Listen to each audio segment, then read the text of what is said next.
Hi, thanks very much for inviting me to speak to you this evening.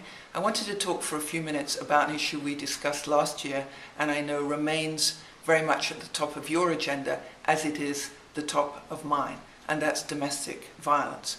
As you know, women suffer more injuries through domestic violence than any other kind of injury, and some now estimate that around the world domestic violence is costing some $42 billion, including the impact on families and children.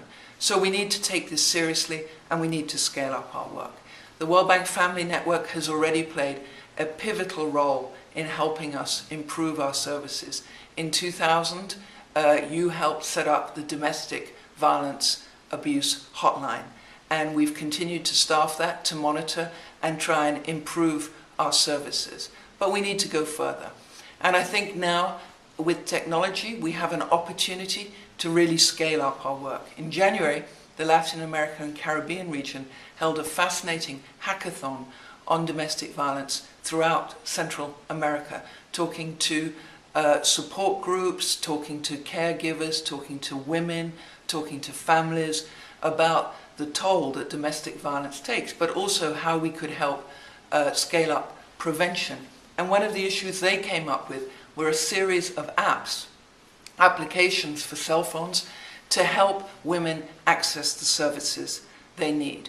And we've decided also to introduce one of those apps that was created during that hackathon, especially for the World Bank Group. So I wanted this evening to come and let you know that in the coming weeks, we'll be sending a new app to every cell phone, which will enable all staff throughout the world, wherever they are, day or night, at the touch of a button, to be able to access the domestic abuse hotline and get the kind of support they need. I think this is a very important innovation, but I want to hear from you.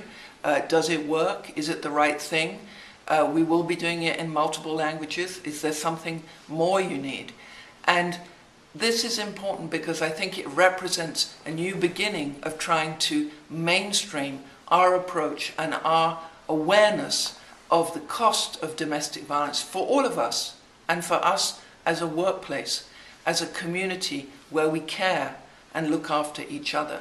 We want to make domestic violence, and we want to make sure that the bank has zero tolerance for abusers and supports the abused. Please help us make it happen. Let's work together. Let's see how we can scale up our support. We've made some good policy changes over the last few years, but we can go further. Together, management, staff, the World Bank Family Network can make sure that we have a domestic abuse-free zone at the bank. We need to make it happen. I count on your support. Thank you very much.